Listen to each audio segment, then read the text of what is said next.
Hello everyone, this is Truxton, and this is Guru Battle number 3, playing with all rats, and looks like he has decided to get me out of book. And that's pretty smart. He's played one knight c3, okay. So he's really pressuring the e4 and the d5 squares. Um, so he's saying that if I play knight f6, then he's going to play e4. I'm pretty sure that's what he's saying. Now I can just play e5 here, and that's fine, and let him play e4. What's the difference? The difference is, like, if white played e4 in the first move, then I played e5, and then he plays knight c3. That's a weird line. I really don't know that well. So I can play d5 and just pressure e4, and if he plays e4, then take it. And then he knight takes, and I've got the semi-open d file. So let's do that. I'm going to go ahead and play d5. Maybe I can play d4 and hop his knight around. I don't think so, because then he goes into... Okay, if I play d4, what's he going to do? If he plays knight d5, I can play c6, and then he can go over here to f4. Maybe it's a line, I don't know, but I know that exchanging is okay, so I'm going to do that. I'm going to play d takes e4 and get the semi-open d file. This knight may or may not be misplaced. I can play c5 here, and the reason is... no, I can't play c5 here. I can play bishop f5. I like that a lot, and I don't see how he can really exploit it, the pawn on b7, because his queen can't go over here to b3. So I'm going to go ahead and play bishop f5. If he plays knight g3, then I'm going to play bishop g6. This is a pretty good diagonal for the bishop, so maybe his knight on g3 will be embarrassed. I guess that he can play h4 here with the idea of playing h5. I might just play h5 myself if he plays h4. I would have two defenders, the bishop and the rook, and he has 3 attackers, so he can actually... Wait a minute. No, he only would have 2 attackers, but he didn't. He developed. He played knight f3. I wonder if he wants to bring the knight into e5 and get rid of this bishop. I can just play f3 and then tuck the bishop away here on this diagonal. Well, the move f3, it takes away the square for the knight, and it prepares to play pawn to e5. That might be reasonable, but it's not really a developing move. Maybe he wants to play knight h4. And then after bishop f7, can he play knight f5 and harass me? Probably. Okay. So I need to develop. I'm going to consider knight f6. I'm going to consider pawn to e6. I don't want to get in time trouble here. This is kind of blitz. If he harasses the bishop, then, I'm really fast to castling queenside here, actually, now that I think about it. He does have this annoying pin on b5. Okay, so this is what I'm going to do. I'm going to play e6. And the reason is that I want to play knight c6, knight e7, queen d7, and castle long. Alright, let's go for that. e6. And if he goes after the bishop, I'll let him. I'll just let him. Alright, so I've already used up a lot of time in the first 5 moves because he's gotten me out of book, which is good. He should definitely do that. And so the reason for e6 is to develop stuff, and so that I want to answer his bishop pin with knight here. Alright, so he's just developing. Cool. Alright, I'm going to play knight c6, and we're going to get some opposite sides castle action. And if he castles on the king side, and if he goes after this bishop, I'm just going to open up the h file. So I'm not really worried about that anymore. Alright, so he castled, and now it's my move. I think I'm going to... Now, I still do have the option of castling short here. And so I can play knight f6, right? Bring this bishop out and castle short. But my c-pawn is blocked. That's what's annoying. Alright, so what can he do against my king if I castle over here? His pieces seem to be all on the king side. Can you play like h4, h5, h6? I don't think so. I'll just play g6. So we're looking at a4, b4. I'll take it. All right, I'm gonna play queen d2, and if he pins it, oh yeah, I should look at that. All right, queen d7, bishop b5, knight g e7, knight e5. Uh, knight e5. Okay, queen d7, bishop b5, bishop e6. Bishop takes knight, queen takes knight, so he won't do that. After bishop e6, it looks fine for me. I'm going to play that. I don't see anything wrong with queen d7. It just prepares the castle long, get an opposite side's castle's position. I have no idea if this is some kind of book line. I really don't know. If it's a book line, I've never studied it, so it's probably not a book line. We were probably out of book on move 3 or something. So we're just playing chess here. That's what's going on. I wonder if I should play like f6, e5 idea if I castle long. I wonder if I should do that. And the reason why I'm thinking of doing that is I want to possibly put pressure on the d4 square. And it's not so easy for me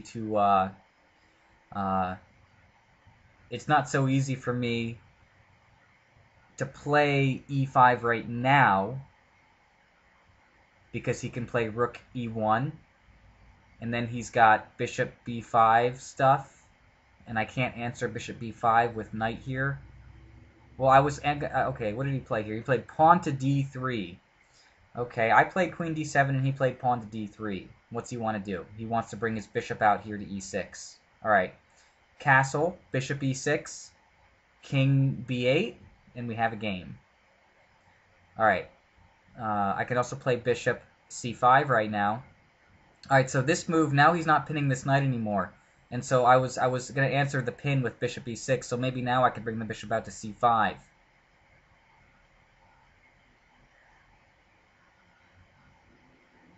Do I want to trade off the dark squared bishops, or do I want to keep it? I really like my bishop on e6. Alright, so I can develop and play knight f6. Right, and that guards the e4 square. Right. I think he wants to bring this knight to e4. That's exactly what he wants to do.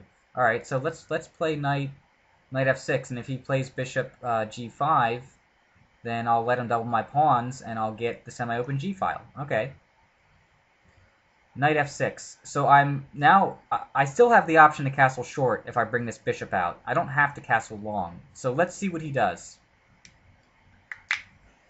My clock is much lower than his. I'm at 9 minutes and 30 seconds, and he's at 12 minutes and 50 seconds, so he's got a 3-minute time advantage on me. That's expected. I like to get myself into time trouble, apparently. That's what I've been doing recently, especially in my USCF game last night. And in my USCF game last night, I only had 2 minutes left. The position, my opponent had 10 minutes left, and the position was I had 2 rooks and 3 pawns, and my opponent had a queen and 4 pawns. And one of his pawns was a potential passed pawn, which I couldn't stop from becoming a passed pawn. And he offered me a draw. And I agreed happily because I didn't know what to do with the position. I was flustered with only 2 minutes left. And so I was really happy that I got that draw. No, I really wanted to win the game because I felt like I was flat out winning. Anyway, I'm wasting a lot of time here talking about a game last night, so I'm going to get back into this game. All right. So let's see what's going on here. Okay, so he did play bishop g5, so he wants to double some pawns.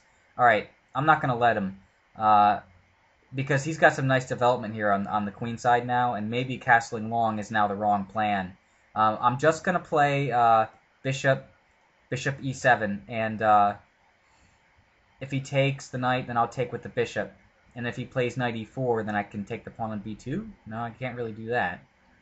Alright, so bishop e7, bishop takes knight, bishop takes bishop, knight e4. My move. Bishop takes e4, pawn takes e4, castle long. Alright, it looks equal, but I'd really rather have my bishop on e6. I'd really rather have it there. It's just such a nice square. That's okay though, because it does block the file. All right, bishop e7, and now I can still castle short and I can still castle long. Just developing. That's all that's happening here. I think I'm gonna crack open my sugar-free Red Bull now. It's warm. I've never had a Red Bull warm before. All right, Queen D2. It's a pretty good move. I can play H5 or H6 here and just ask him what he's doing, and then answer knight H5 with bishop H7. However, I'm not sure how good this bishop is here anymore now that it's blunted by these pawns. So maybe trading it off is okay.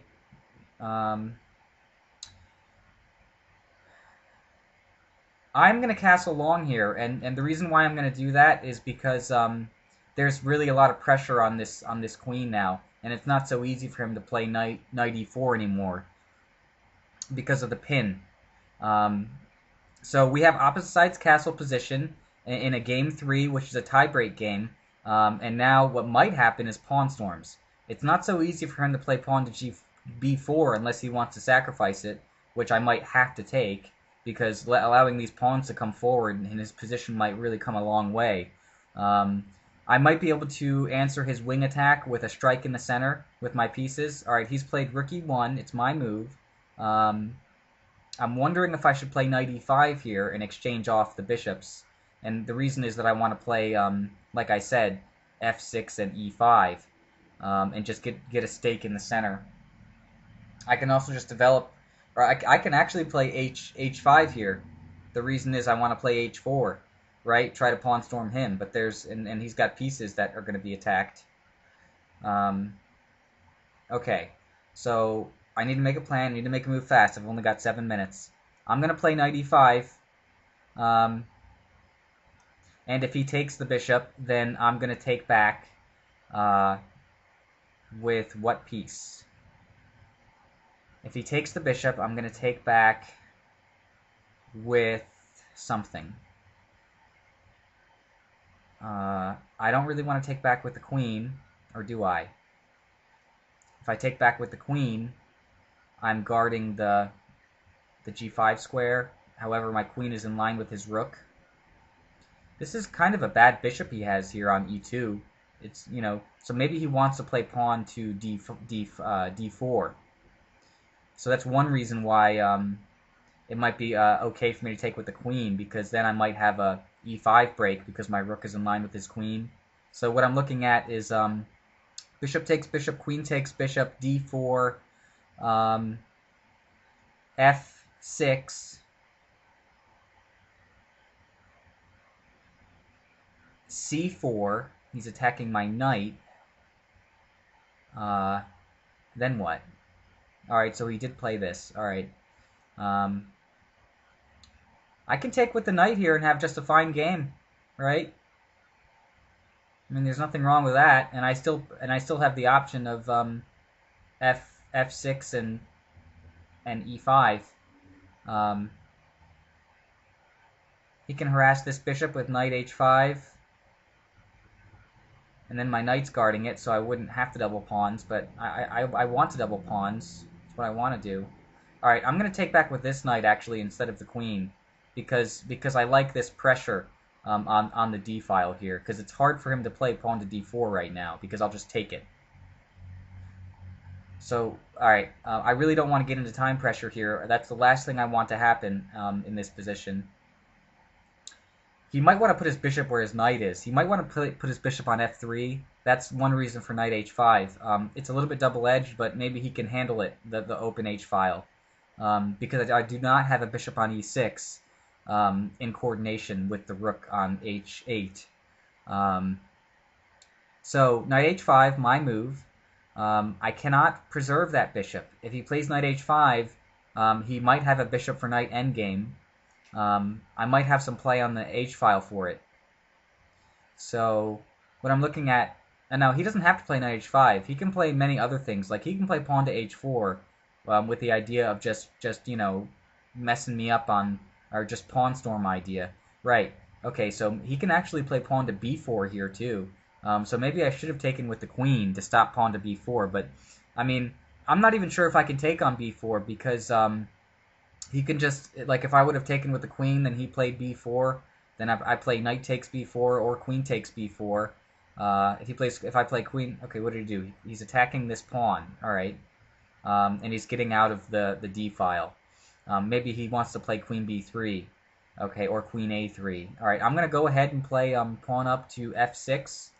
That allows me to preserve my bishop, and I'm gonna play pawn up to e5 and just get a stake in the center. Maybe this bishop is gonna come over here to this diagonal now. Maybe this diagonal is more useful because I can bring my bishop out to d5 and maybe harass his king. So f6, that's my move.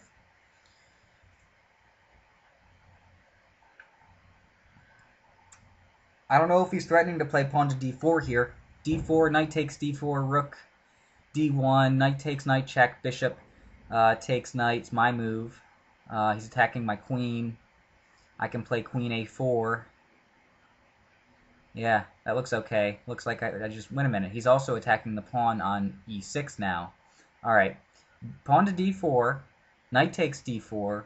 Rook a d1. My move. I can just play d5. Alright. He did play this knight move. Alright, so he wants to get in here. Okay, I guess that makes sense. Yeah, that makes a lot of sense. This knight on c5 is very, very annoying. I'm just going to get rid of it, and I'm going to capture it, and then play d5. Or, I'm sorry, e5. So, we have a possible knight for bishop ending, and I'm going to put my queen on e6 to get rid of this pin and get off the d file because he's going to put a rook there. But this looks equal. I don't see anything wrong with this other than the fact that he might have a bishop for knight endgame, but he does have a pawn on e4, and he needs to be careful about that bishop for knight endgame because if he has pawns on light-colored squares, then he has a bad bishop. So he needs to be careful here. I'm wondering if I can put the queen on g4. The reason is I'm attacking the pawn on e4. I doubt it. He can probably play a knight takes e5. Like, okay, rook a d1, queen g4, knight takes e5, and I lose. So, ouch. Alright. So I'll just put the queen on e6. Wait a minute. His bishop's going to come out to c4. That's annoying. But if his bishop is on c4, then I can play queen g5. Okay. That makes sense. So if rook a d1, queen e6, bishop c4, queen g4, pawn h3, queen g6.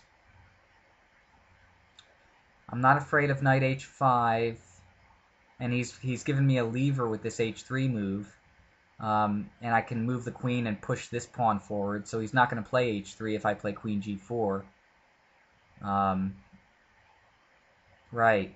He might just play bishop c4 right now and get that over and done with. And the reason is he doesn't want me to play queen e6 in response to the rook coming to d1. But if he does that, for example, if bishop to c4, it's my move. If I play pawn up to h5, and then he plays rook a d1, I can play queen takes rook. And if rook takes queen, rook takes rook check, I get two rooks for the queen. And that might be okay for me. Something to look at if it goes there. He might restrict the g4 square. If he plays rook a d1, and then I play queen e6, and then he plays h3, what he wants to do is he wants to play bishop c4 and he's trying to trap my queen. All right, so if rook a d1, queen e6, pawn up to h3, I can play queen f7, and if he plays bishop c4, then I can play queen g6. And I'm attacking his king side with my queen, and he's attacking my king side with his queen. His bishop is on c4. My knights need to improve. I think that a good square for my knight is on e6. Okay, so he played bishop e5. Not at all what I was expecting. He's just pinning that knight, pinning the queen. Okay, fine. I guess I'm just going to go ahead and play unpin and play queen e6. Right? Queen e6. Or queen g4. Queen g4 is also interesting. Right, because then I can maybe get a knight to e6. How would I do that? I'd get a knight to e6 from either d4 or f4. Okay, cool. I don't see anything wrong with queen g6. Queen g6, that's my move.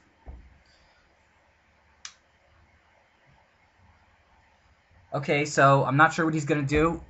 I don't like how my king is in line with his queen.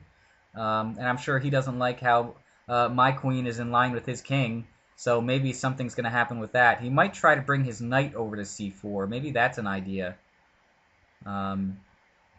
Maybe that's why he didn't play bishop c4. Maybe he wants to put his knight there. And it's not so easy for me to move this knight when this one's under attack. But if he puts his knight on d2 to go to c4, then I can play knight d4 and attack his bishop. And he can play bishop a4, but then I can bring my knight to e6. And if he plays knight c4, I'll play knight f4. That looks annoying. I think this is an equal game, and especially if he trades this knight off. If he plays bishop takes knight, then I play knight takes bishop. I think it's just equal. However, there's still queens and rooks on, so that's a mill game. And so this battle is still young. You know what I mean? Even if the minors come off, we still have heavy pieces. We've got queens and rooks. All right, he played rook a d1. If I play rook takes rook, he plays rook takes rook. It's my move. The knight is pinned, and then I can play knight d4. Okay, rook takes rook. Rook takes rook. Knight d4. If knight takes knight, then I win.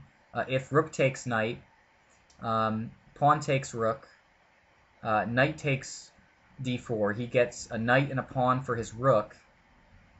Rook takes rook, rook takes rook, knight d4. He can't play h3 because the knight comes with check. Rook takes rook, knight d4. I'm attacking his bishop. If he plays bishop e7, then I can get his bishop, and that comes with check. All right, I'm going to go for that. Rook takes rook, and then knight d4. And I only analyzed the most forcing line, and the reason why I did all that is because I'm really low on time here. I've only got 5 minutes. Oh, he's got 4 minutes. Wow, we're both low on time already. Move 18, and this is a blitz game. Well, it was already a blitz game. 15 minutes, 3-second increment. That's a blitz game in my mind. All right, so I'm working on this pin. I don't think he has enough with rook takes knight. I'm not convinced with that at all. And I'm attacking his bishop and the knight. I'm threatening to make exchanges is what I'm doing.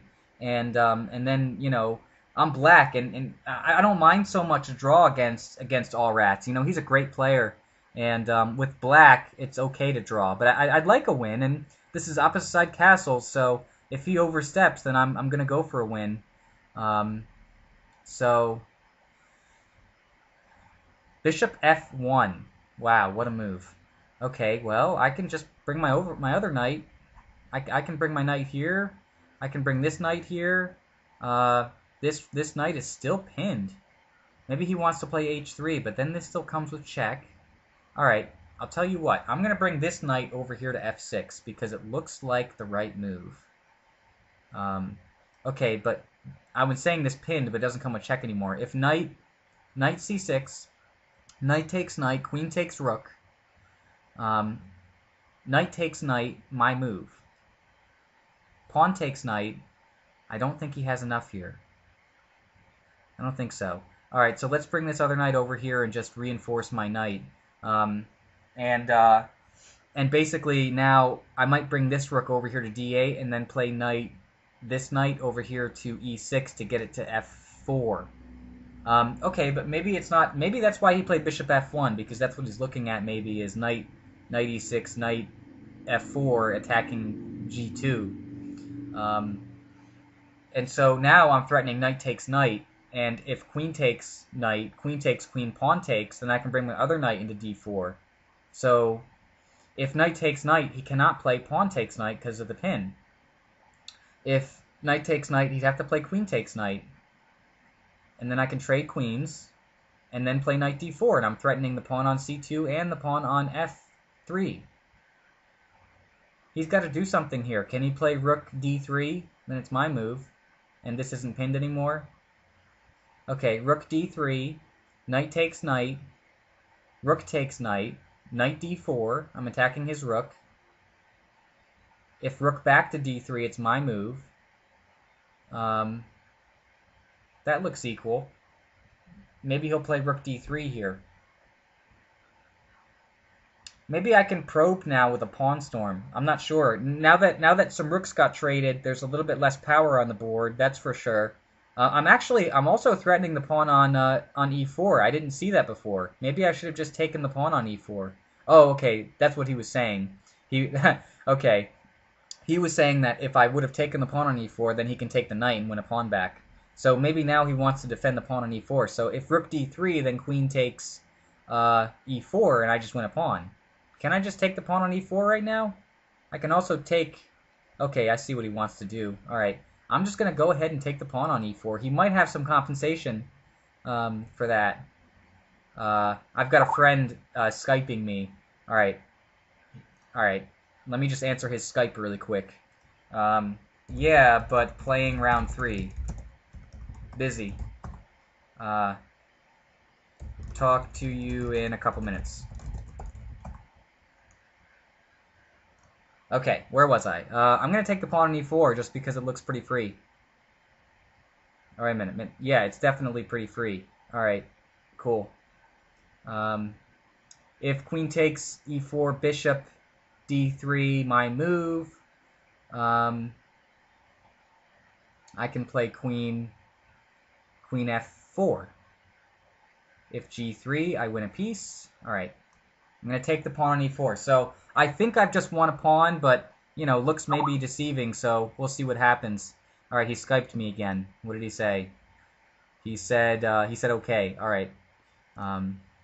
That's another one of my chess friends. We're going to play some tennis after this game. All right, so now I'm attacking the pawn that's on c2. Maybe he's going to play rook. Well, if he goes rook e1, then I'm just going to take the pawn on c2. So maybe he needs to defend this pawn on c2 with bishop d3. Okay, bishop d3, it's my move. I was thinking I could play queen f4. Am I missing something? Bishop d3, queen f4. Knight takes knight, nothing there. Maybe he can sack the exchange. All right, let me look at that. Because his rook is active and mine isn't. I mean, that's what I'm looking at. All right, so if queen f4, knight takes knight, and he cannot sack the exchange because his bishop is in the way. All right, queen f4, and he can't play g3. Queen f4. Okay, so I guess that my queen can come out here to h6. That defends the pawn, and then my rook can go over here to d8 if I want to trade rooks. I can also just push this pawn forward to defend it. See, I'm looking at this bishop attacking this pawn. Actually, I don't think that that's really threatened because then if he takes it, I can just go back to over here to h8, and I'm threatening a mate down here. All right, he played that move. I think I'm going to take it with the pawn and mess with his queen. Does that make sense? Because then I can bring my knight to e5. Yeah, actually, I'm not sure about that. I mean, knight takes knight is also a really good move.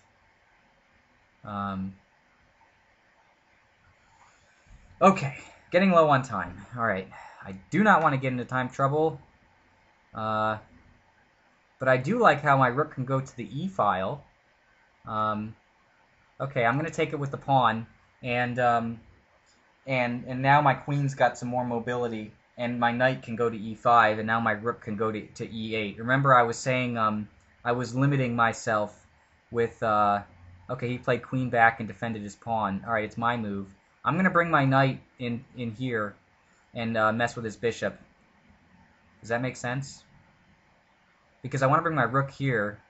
That's what I want to do, actually. So I should support that. All right, how would I support that?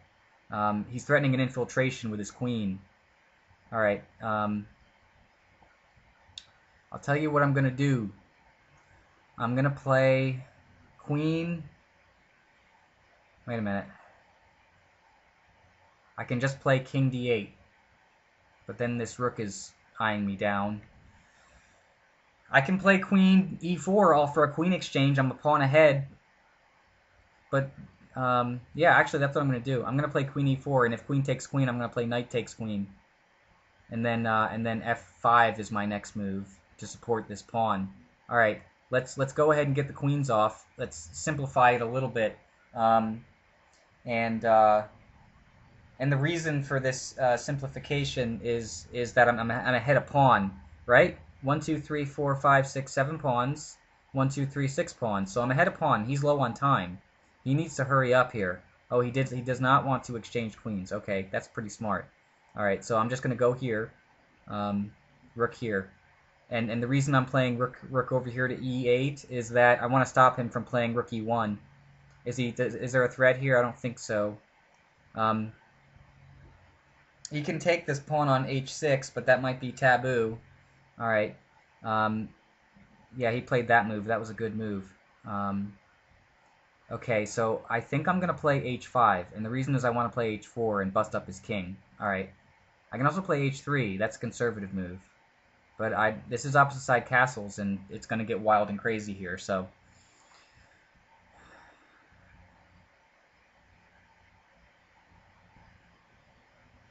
Oh, you're going to time out. Hurry up. Oh, he lost. Wow. Unreal. Unreal. All right, I'm going to Skype him. I won. Oh, okay. Wow. Okay. It's my move. Or, I mean, it's not. I just said it's my move. Okay. No, I meant to say I'm going to call him on Skype. That's what I meant to say. I didn't mean to say it's my move. Okay. Wow, that was a great game. All right, so when he picks up, we'll talk about the game for like 10 minutes or so. And then... Wow, that's loud. Let's turn that down. Oh, what happened? Where are we at? Video call. Okay. I'm answering it. How you doing, Bill? Good game. Yeah, thanks. I forgot all about the clock. Yeah, I saw that. I was like, he's gonna lose. He's gonna time forfeit. I tried to make sure that I wouldn't time forfeit because I've been time forfeiting all day in Blitz. Yeah. Anyway, it's an interesting game. Okay, I was gonna play Bishop F1. I thought that was a good move. Let me follow you. Yeah, hang on. Okay, you gonna follow me? Yeah. Hopefully this comes out. The sound's a little dim on my end for some reason. Maybe it's the fact that I've got you online. I don't know. But anyway, this is an interesting game. Yeah, definitely. Try to mix things up. I know I made a mistake in here. I mentioned it. Okay, you're following? Yes, I'm here. Okay, so knight c3 is one of those little openings that's in my repertoire. I just wanted to see what you'd do with it. I had no clue what to do. I'm out of I'm out of book here. Well, you see, that's the whole thing. Yeah. It's out of book, knight c3. So the point is, it can lead to a lot of types of positions that I'm familiar with, and I only showed you one of them I'm familiar with, and that's the whole point. Okay, so let's see. I don't have to play e4. There are other moves. Right. That's your best move. Now it's kind of like Caro-Kann style. Yeah, that's what I was thinking. But there's a difference. The difference is my pawn is on d2 and not on d4, and your pawn on c7 is not on c6. Right. And there's nothing making me play d4. And that's the whole logic here. It's not that I'm afraid you know book. You have an equal game in this position, but the whole thing is new ideas come up. Yeah, I was thinking exist in a normal book position. I was thinking that you would play pawn up to h4 with normal Caro-Kann ideas, and then I'd play h5. Well, I dismissed it. I said I'm not going to play that. I'm not going to play h4. I mean, you could play. I'm just going to develop. Yeah. See, I was thinking h4, h5, bishop e2, and what do I do? Knight f6, I guess. Well, I could, but you don't have to play h5. You can play h6. Right. H6 there. Good point. That's what black usually does. But Carol, I have the hiccups. Keep these spectators interfering. I was sneezing during the game. Now I have the hiccups. Okay. These videos are certainly entertaining. Okay. So knight f3. I said, no, I'm not going to bother with e4. I'm just going to develop. Yeah. That's what I preach. I'm going to develop. And then here I said that, yeah, I was contemplating a bishop c4. I said that just kind of takes the sting out of it. I'll just play bishop e2. Right. And I normally what'll happen is in a carol, white will play d4, and then bishop will go to d3, and these bishops will be exchanged. Right. Why do I need to worry about, or why do I need to do what they always do? I can keep my bishop. I don't care if your bishop's sitting there on g6. It's right. not doing anything. Why did the theoreticians decide that white needs to play bishop d3 and allow black to trade off that piece? That's a really good point. Nobody says that. Maybe somewhere in some obscure book. I didn't mention this in the video, but I'm going to mention it now. Why does white need to do that plan? He doesn't. Right. Playing the way I did offered up whole new avenues of possibilities. I'll just keep my bishop. See, your bishop doesn't have a lot of scope here. Right. I don't need to let you trade it off. Okay, so it's because remember we're not really in a Carol-Con. We're just in something similar to them. Yeah, we're just playing chess. Right. And here the idea, at some point I was contemplating even just letting the pawn sit on d2, playing b3, and putting the bishop on d2. And yeah, I didn't even think of that. My d-pawn. But when it became obvious you might not castle short, then I dropped that idea. Okay, so knight f6, and now here I decided that this is good. Just go ahead and scramble it. You have e5 available for knight, and this just puts a question to you. Are you going to let me double your pawns and go over the file? Well, big deal. Right. Okay, let's just go on. Bishop e7. Now I've got a 3-minute time advantage. I know. I saw that. And it's an equal game. That's all we have. And I wasn't sure which side you're going to castle, and I said I'm not worried if he castles because how is he going to attack my king?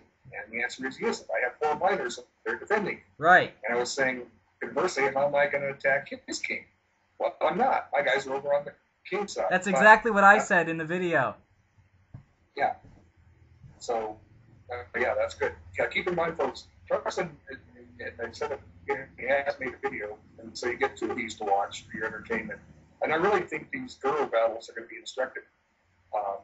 We're just playing chess, we're just having fun, discussing 2 players discussing ideas, and trying to get better. Both of us trying to get better at chess. I didn't stop playing a group. I'm improving every day. I can't play a quick time control as well, but you want to watch a 4-hour video? I don't think so. So this is what you get. Yeah, right. And who cares about internet rating points? I don't care about internet rating points. Yeah, neither do I. So anyway, 19.5. And here I didn't want to trade, but the big end it seemed the best choice. But I don't think you should have taken with that knight because that was such a good knight.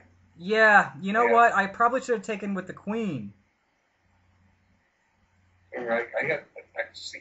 Let me back. Well, you're not set to be an examiner, are you? Oh, no, I'm not. Okay, I'll fix that. Okay. No, it's a command. I spelled it wrong. It's MEX space. No, I spelled it with a Z instead of an X. Oh.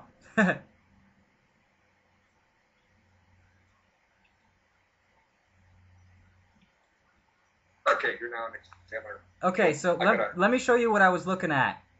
Sure, go ahead. Okay, I was thinking that if you take, and then I take with the queen, in this position, it's white's move, and white can play b4 here, and sacrifice this pawn. Well, I was kind of playing stuff like that at various points. So I'm not sure about this. Queen takes pawn, you can't play c3. I don't know. I wasn't sure about that line. I was also looking at queen takes bishop, d4. Just play d4. Well, I didn't want to do that simply because it's not the wasting route getting there. It's because I have my own little ideas here. Okay. Keeping the pawn on d3 to support and not getting in d4 because I had ideas too. All right, back to the main line. I guess my ideas I just misplaced them, but we'll get to it. Let's see my takes. And you can't really afford to give me that pawn on g7. Oh, I'm sorry. Can we backtrack? There's one thing I want to show you. The reason why I took with this knight. I want to tell you why. All right. So I was looking at if queen takes and then d4, it's my move. I wanted to play, let's just say I burn a move. If I play h5, and I was looking at c4 in this position. And then I had to move my knight, right? But where's it going to go? Because the queen... Back on f6? I guess, just put it back on f6. That makes sense. I don't think I saw that in the game. Yeah, that makes sense. Okay. But that's why I took with this knight, was because I was looking at d4 and c4. Anyway, sorry to interrupt you. Oh, that's no interruption. The whole part of this discussion, nobody's in control here. It's an equal party opportunity. Okay.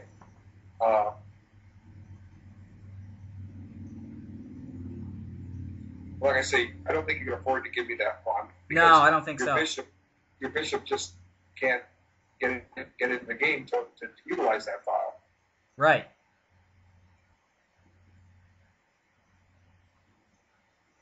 And here's the whole purpose of d3. It's like white. That's a move that white cannot play in a regular carol card. Right. Because it's hanging. That square's hanging. But and obviously I want to get the knight into c5. That's exactly why I took it. You did the right thing and got rid of it. Yeah. But here I overestimated my position. See, the first natural move that I dismissed it in my take was rook a1. I said that's impulsive. It's just a move that people would make. Oh, look, attack the queen, seize the file. And I went into this discussion of which rook is the right rook to put there. That's a really good question. And I discussed that in my take. Let's see. So what I'm saying here is that I kind of went off into a tangent. I thought this was a better move than it was. Maybe I thought this was my next one. I'll tell you what I was thinking. Sorry to interrupt you again. Really fast, I want to make a comment on this. I was thinking you'd play rook a d1. Or this is what I was looking at. And then if queen e6, bishop c4, queen g6, and now it's your move, right? Right. But I don't think you have anything here, right? Well, no, I don't really have anything because you got rid of my bishop, and it took away d5 from your knight. That's why I was over optimistic about my game. I was thinking you wanted to do this maneuver. And I was thinking the reason why you played bishop e5 was you wanted the c4 square for your knight. Yeah. So, well, like, if bishop... I give reason. I kind of, like I said, I waffled. It looks like I spent 3 minutes on the move, and most of it was spent on discussing ideas. But let's see. This is the blunder here. Yeah. I just analyzed the forcing moves and went for it. I didn't even look at anything else. At first, I was saying I was thinking I'd give up the pawn because it does a number of things, but I guess I just don't have enough play for it. Right. I'm attacking the bishop. Here I have some ideas. You've got to watch out for the potential bishop check here later. Oh, I didn't even see that. Oh, here, I'll show you. Okay, knight takes. Now, like I say, you play the natural move. Yeah. Well, oh, man. We have a problem. I'm glad I didn't play that then. It's not all that bad. I get triple pawns. Right. But let's see, takes. Like I said, I get triple pawns. But I'm a pawn ahead, and yeah, you still have to go win that. Plus, you have an isolated pawn on e5. Right. And I was saying I don't want to play h3 at any point because I take away that square from my bishop. Right. And it was one of the whole ideas of the bishop on e2 was it could always come back to f1 for a lot of variations. But here I just, wasn't even thinking that I would hang a pawn. And here I pretty much had to do that. I didn't know what else you could I had do. to stop that from coming in with a check, even though I don't want to put the king there. Now you just find the right move. And let's see, where did I run out of time? Not yet. Let's see. Yeah, here you ran out. Not yet. One more. Oh. I got G3 in. And like I said, here I just forgot about the clock.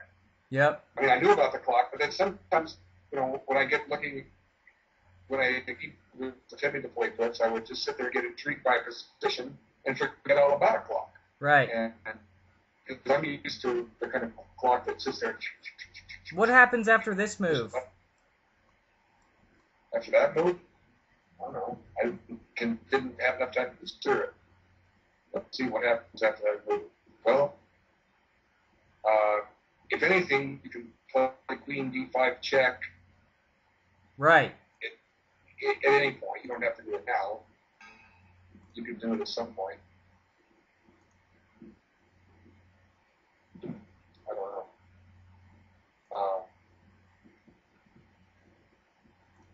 I'm not really attacking h5. You've got a guard. What if we just bring the rook up? Yeah. Yeah, that's what I was looking at, was bishop takes h5, but my queen's defending it. See, the whole point of having the bishop on d3 is that I'm keeping you out of the 7th rank. And I'm relying on having a bishop to give me some resources in the ending. Because, in a way, that pawn on e4, I don't mind losing that pawn because it gave my bishop scope. That's true. Right? Yeah. So I thought I could get more play than I did. But what I was honestly analyzing was this. That was the move I was analyzing in the 11 seconds I had left, with the idea of at least giving a check. Now, right. What do? You have 56 seconds to come up with a move. Right. Yeah, I'm terrible under time trouble, so I was glad that you time forfeited, not me, because it would have been me any second there. And like I say, this is not standard chess. This is really blitz chess. It is. It's splits. It's all it is. Yeah, yep. It is. ICC was wrong calling it standard chess, but I guess I figured if they didn't, nobody would ever have a standard rating. Wow. Everybody wants to play blitz. Maybe they should create a new setting, and they could call it turtle chess. Yeah, like I say, nobody ever won a title by playing blitz chess. You never got a FIDE rating, a FIDE master title bestowed on you for playing a 15-minute game. Right. Anyway. I broke the tie. I beat you. I don't care what happens. The idea is we want to entertain the fans and to see some instructions and thought processes. We want to see the development of a chess master in the making. There's no reason.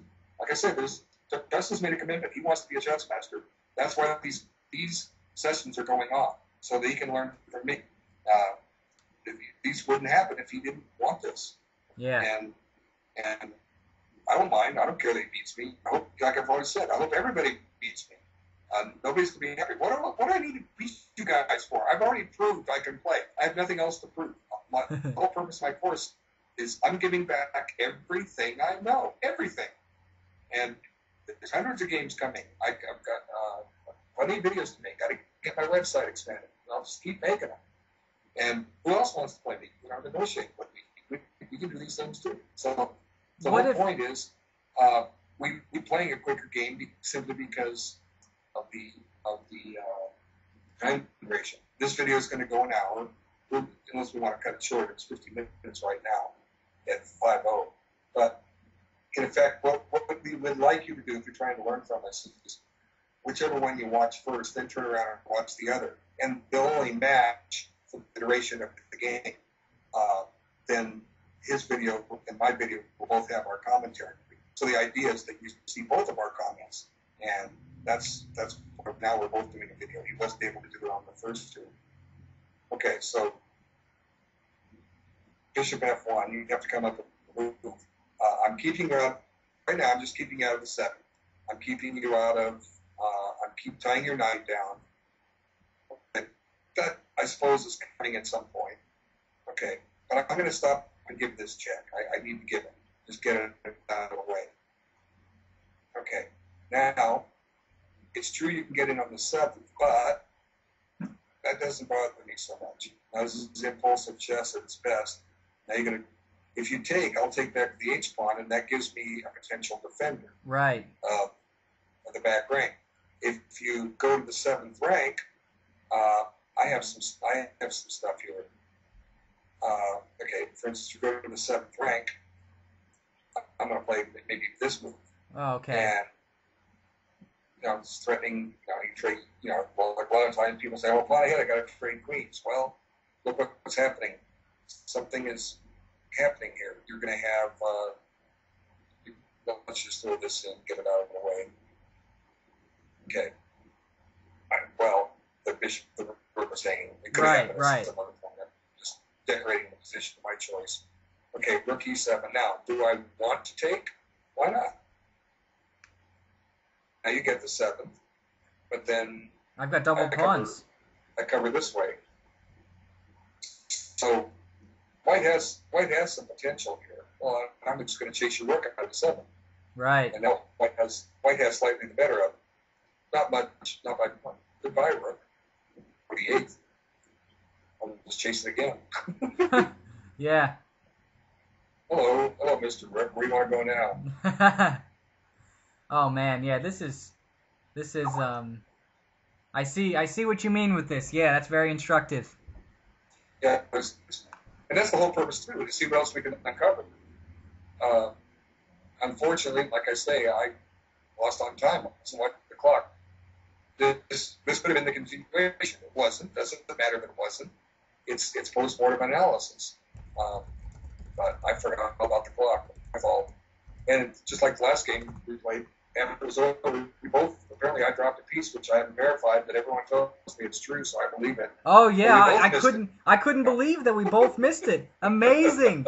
That bishop on d3, and I think I know why we both missed it. My queen on a3 was stopping you from castling, and so in our minds we only saw that job for the queen. We didn't see that it could also take that bishop, that beautiful bishop on d3 that gave me such a hard time. I could have just taken it for free. Right. Right. Well, like I said, my weakness is one movers, and I guess my other weakness is obvious. I forget about the clock. Well, me too. I have the same 2 weaknesses. It's amazing. I know what mine are. The whole purpose of this course, like I say, I sat down when I moved down to the beach. I worked 2 jobs. I lived in paradise, worked in schools, and I worked on weekends. Another job, and I didn't have time to go to any tournaments, but I had my correspondence games going on. I was still playing chess. I was deeply involved in the World Championship semifinals, playing International Masters and Grandmasters. My chess got better as I was sitting there working on all these games all the time.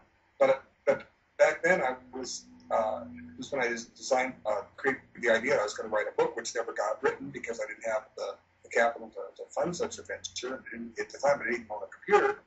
But I made all the notes and I put it down. I finally realized nearly a year ago that my book could be done in video format. How to become a chess master. This is how I did it. Right. How did I do it? I figured out what my weaknesses were. And once you figure out your weaknesses and correct them, like I say, your rating goes up. When your rating goes up, you play tougher players and you learn from playing them. It's that simple. So my book isn't written yet. There'll be eventually a version of it, but since it's on video, it's easy to put it in a book format. It's out of the mind and into the cyberspace. Right. So, like I say, I already know what my weaknesses are. What my weaknesses are don't matter because you're not playing me. But if you do play me, you need to watch.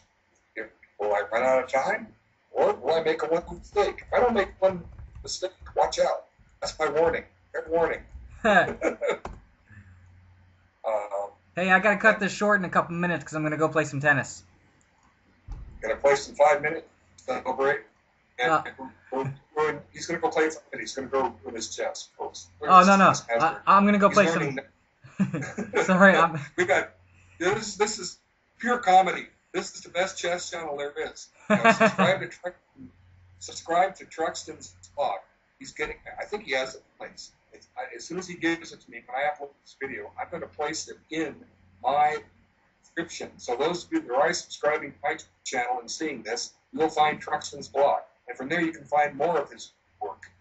This is a future master you need to listen to and see how he's doing. Okay, he's learning. He's learning from me. You who are watching this are learning from not only me, you're learning from him. So you got everything in the world to look forward to with this Guru battle. These are going to be entertaining, and they're going to be a hit. And you're going to be glad that you watched this because your chess is going to get better. Yeah, we both suck at blitz. And that's what we're playing. I lost on time, and I threw 2 pieces away last game. So what? You laugh at me. You know, master. Baloney. Look me up. Check my results. I just can't play quick chess. If you play quick chess, you're a fool. And you don't know anything about chess. You just think you do. So anyway, all right, Truxton, thanks so much for the game. Hey, you're welcome. Ladies and gentlemen, thanks so much for your time. I'm going to stop the video and just talk to Truxton about a couple of details, and then we'll get this uploaded on YouTube so it'll be available for you. All right, take care now. Thanks.